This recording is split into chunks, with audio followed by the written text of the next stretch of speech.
Hello everyone, this is Sakib from Scholar Educare. Welcome back to another brand new tutorial.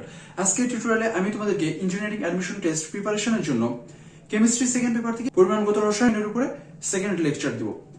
তোমরা যারা আমার টিউটোরিয়ালগুলো regular follow করো তারা হয়তো জানো যে এর আগে আমি পরিমাণগত রসায়নের উপরে ফার্স্ট লেকচারটা আপলোড করছি এবং সেখানে আমি তোমাদের পরিমাণগত রসায়ন থেকে যে অ্যাভোগাড্রোর সংখ্যা এবং মোলার আয়তন বিষয়ক টপিকটা নিয়ে আমি তোমাদের সাথে আলোচনা করছিলাম এবং সেখান থেকে কি কি টাইপের প্রশ্নগুলো ইঞ্জিনিয়ারিং অ্যাডমিশন টেস্টে আসতে পারে সেই বিষয়গুলো সম্পর্কে আমি আলোচনা করছিলাম।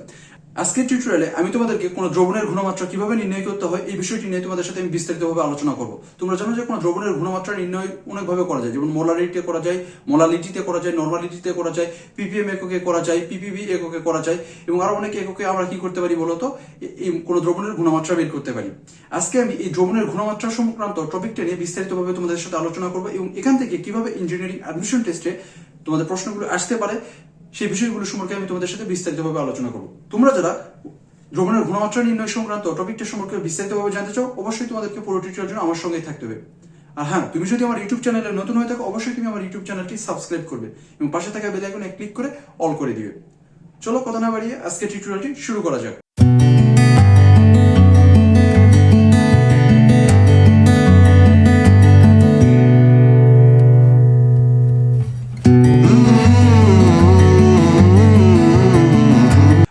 ইতিমধ্যে জানতে পারছো যে আজকে টিউটোরিয়ালে আমরা যে টপিকটি নিয়ে আলোচনা করব সেই টপিকটির নাম হচ্ছে দ্রবণের ঘনমাত্রা নির্ণয়। আমরা দ্রবণের ঘনমাত্রা কিন্তু বিভিন্ন এককে বের করতে পারি। একটা হচ্ছে মোলারিটিতে বের করতে পারি, নরমালিটিতে বের করতে পারি, মোলালিটিতে বের করতে পারি, পিপিএম এককে বের করতে পারি, পিপিবিতে বের করতে পারি, শতকরা পরিমাণ থেকে আমরা ঘনমাত্রা বের করতে পারি, বিভিন্ন এককে বের করতে পারি। বাট আমি আজকে তোমাদেরকে তিনটা এককে দেখাবো, মোলারিটিতে দেখাবো, নরমালিটিতে দেখাবো এবং পিপিএম একক দেওয়া থাকলে সেখান থেকে কি করবো বলতো ঘনমাত্রা কিভাবে বের করতে হয় এই তিনটা পদ্ধতিতে আমি তোমাদেরকে দেখাবো। এই তিনটা পদ্ধতি তোমাদের ইঞ্জিনিয়ারিং অ্যাডমিশন টেস্ট প্রিপারেশনের জন্য খুবই গুরুত্বপূর্ণ এবং ভার্সিটি অ্যাডমিশন টেস্ট প্রিপারেশনের জন্য সমানভাবে গুরুত্বপূর্ণ। দেখো এই তিনটা পদ্ধতি থেকে প্রতি বছরই ভার্সিটিতে এবং ইঞ্জিনিয়ারিং অ্যাডমিশন টেস্টে কিছু না কিছু প্রশ্ন এসেই থাকে, যার কারণে আমি তোমাদেরকে এই তিনটাই আজকে করাবো। প্রথমেই আমি তোমাদেরকে যেটা নিয়ে আলোচনা করবো মোলারিটিতে। তাহলে মোলারিটিতে কিভাবে আমরা দ্রবণের ঘনমাত্রা নির্ণয় করতে পারি। মোলারিটি বলতে বোঝায় নির্দিষ্ট তাপমাত্রায় প্রতি লিটার দ্রবণে অথবা 1 লিটার দ্রবণে যত মোল দ্রবীভূত থাকে সেই মোল সংখ্যাকে ওই দ্রবটির মোলারিটি বলা হয় থাকে। যদি দেখো এখান থেকে 1 লিটার আয়তনের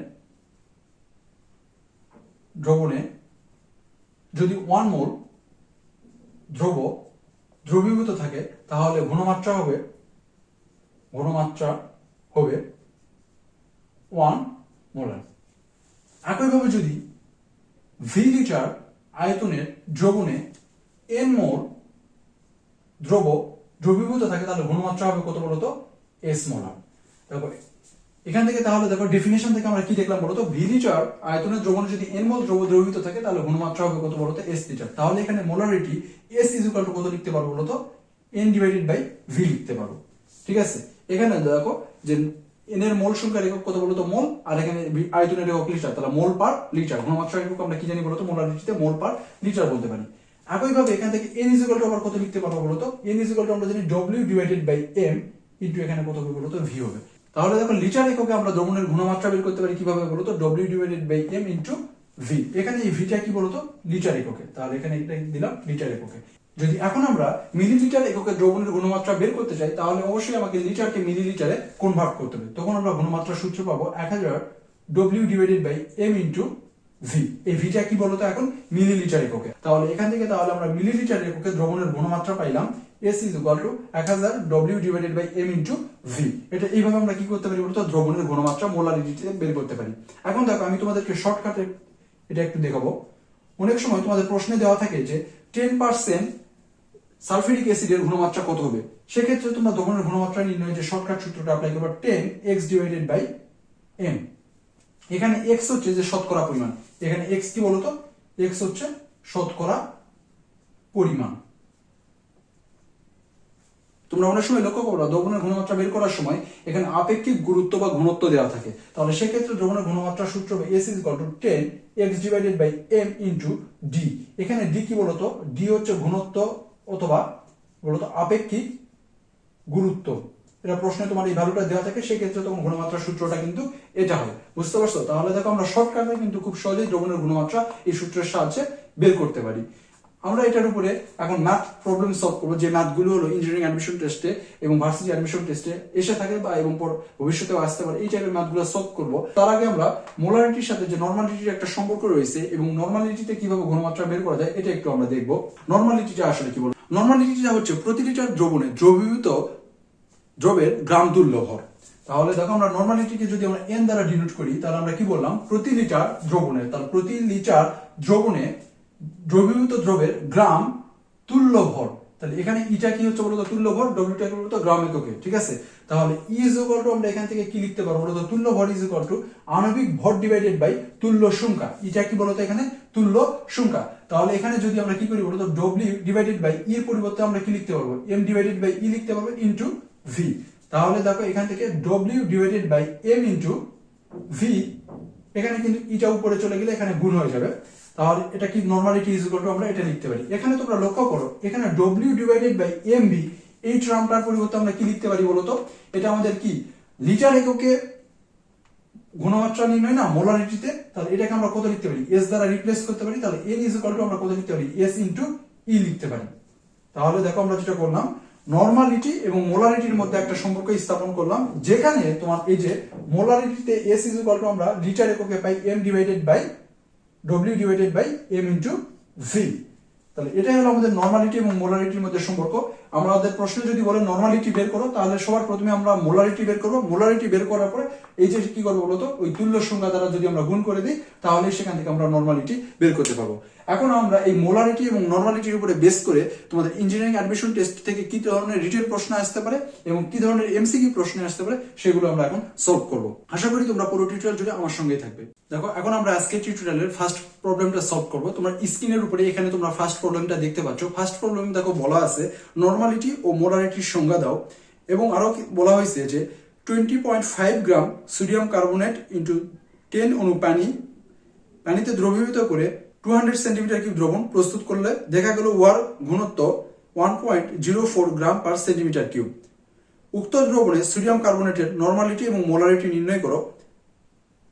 পারমাণবিক ওজন সোডিয়ামের 23 গ্রাম, কার্বন 12 গ্রাম এবং অক্সিজেন 16 গ্রাম এবং হাইড্রোজেন ইজ ইকুয়াল 1।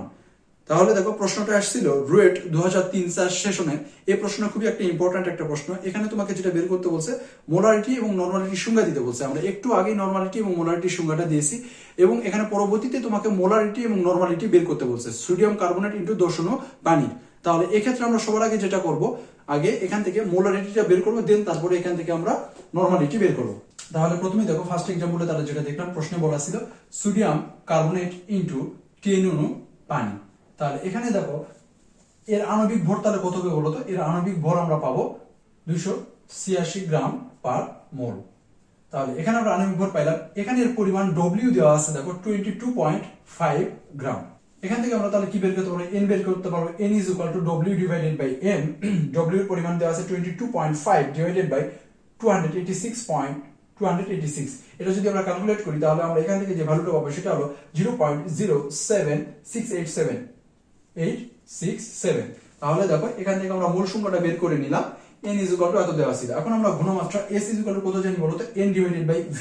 তাহলে এখানে n এর ভ্যালু আমরা ক্যালকুলেট করলাম 0.07867 ডিভাইডেড বাই দেখো v এর ভ্যালু কত দেওয়া আছে বলতো? 200 মিলিলিটার দেওয়া আছে। তাহলে এখানে লিটারে কনভার্ট করতে হবে। লিটারে কনভার্ট করলে কত পাবো? 0.2। তাহলে এখান থেকে আমরা ঘনমাত্রা বের করতে পারবো 0.39 মোলার। তাহলে দেখো এখানে আমরা ঘনমাত্রা পাইলাম এত মোলার। এখন আমাকে যেটা বের করতে বলছে নরমালিটি। নরমালিটি তাহলে কত হবে বলতো? আমরা জানি s ইনটু ই, অর্থাৎ কি বলতো? মোলারিটি এককে কি বলতো? ঘনমাত্রা ইনটু কি বলা হয়েছে? তুল্য সংখ্যা। তাহলে দেখো সোডিয়াম কার্বনেটের তুল্য সংখ্যা কত হবে বলতো? সোডিয়াম কার্বনেটের তুল্য সংখ্যা 2, আর এখানে ঘনমাত্রা বের করলাম 0.39। তাহলে এটা যদি আমরা ক্যালকুলেশন করি তাহলে নরমালিটিতে পাবো 0.78 নরমাল।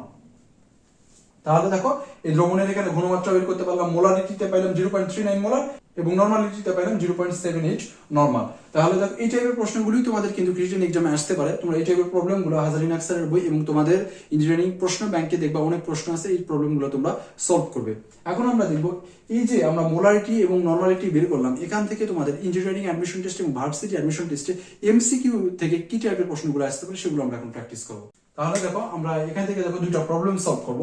ফার্স্ট প্রবলেমে কি দেওয়া আছে দেখো 20% সোডিয়াম কার্বনেটেড দ্রবণের মোলারিটি কত হবে। এখানে দেখো 20% কথাটার অর্থ কি তোমরা জানো? এই 20% কথার অর্থ হচ্ছে 100 মিলিলিটার দ্রবণে 20 গ্রাম সোডিয়াম কার্বনেট আছে। তাহলে দেখো কোন প্রশ্নে যদি এখানে দেওয়া থাকে যে 20% বা 10% H2SO4 দেওয়া আছে, তার মানে তোমাকে বুঝে নিতে হবে যে এখানে 100 মিলিলিটার দ্রবণে 10 গ্রাম H2SO4 আছে। তাহলে দেখো আমরা এই প্রশ্নটা শর্টকাটে সলভ করব।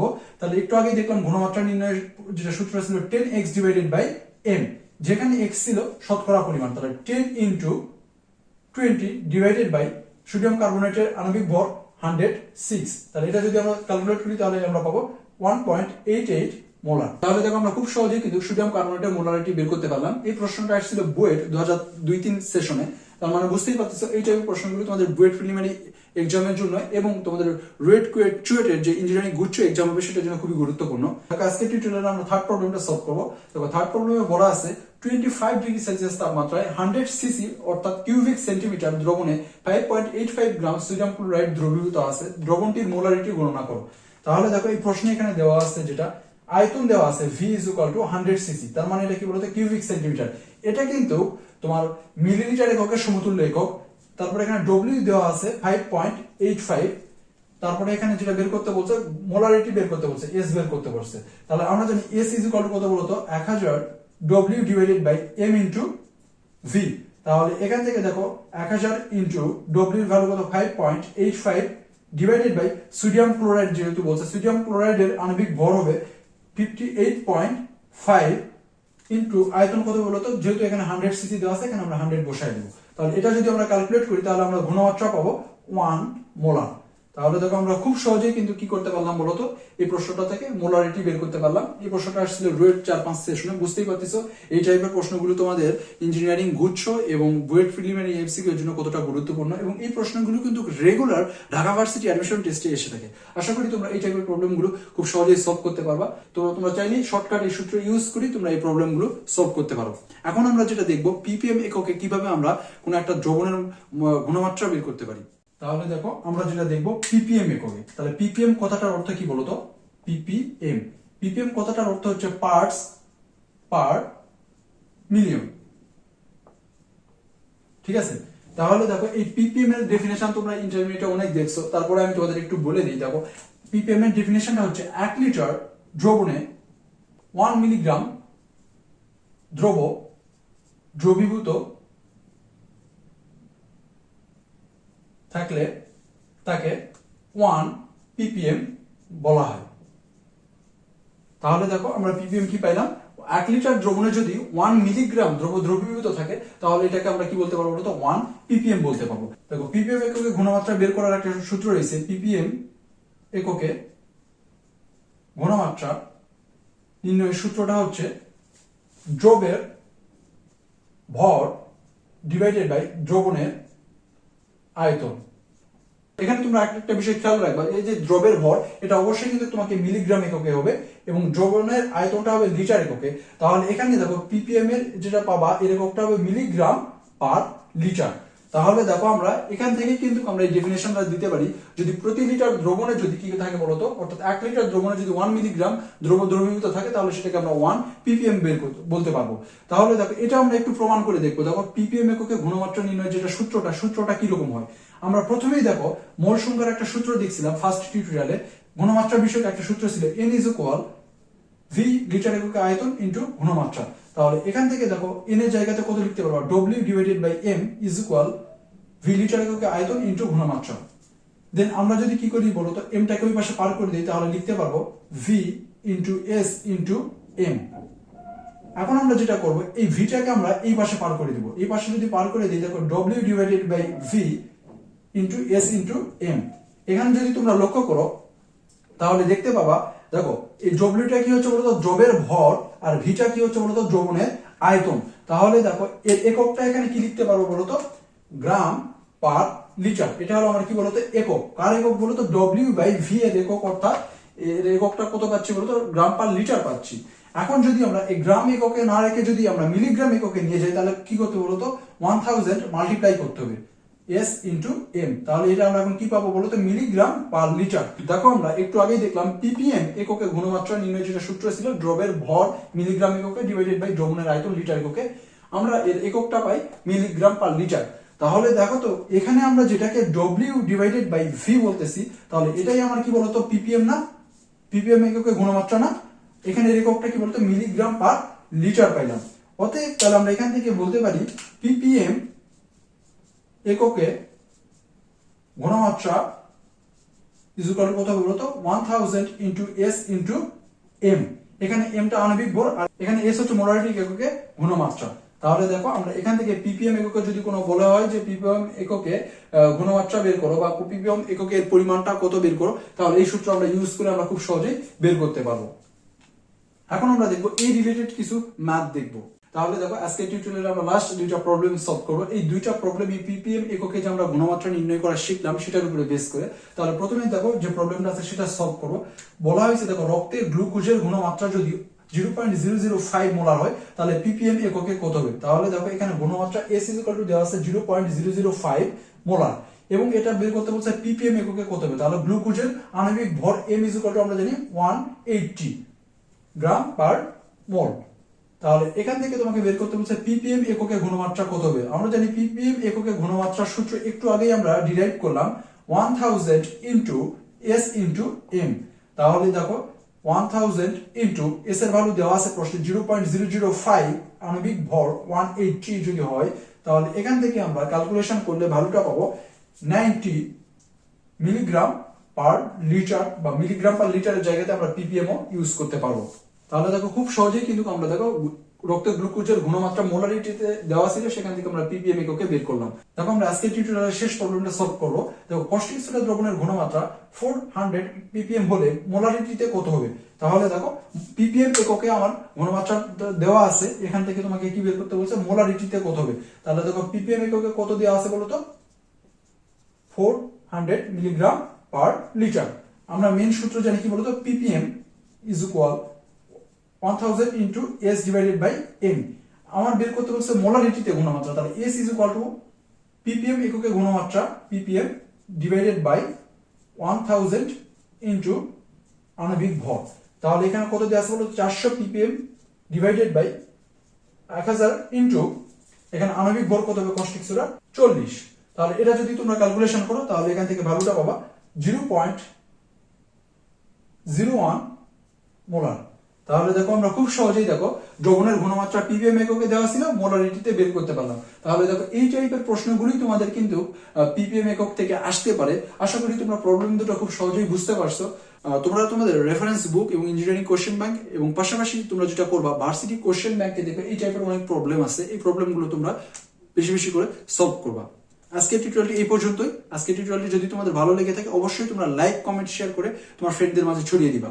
আর আজকের টিউটোরিয়ালে যদি তোমরা কোনো টপিক না বুঝে থাকো অবশ্যই সেটি কমেন্ট সেকশনে কমেন্ট করে জানিয়ে দিবা। ভালো থেকো, সুস্থ থেকো। ইনশাআল্লাহ আগামী টিউটোরিয়ালে আবারও দেখা হবে নতুন কোনো টপিকস নিয়ে।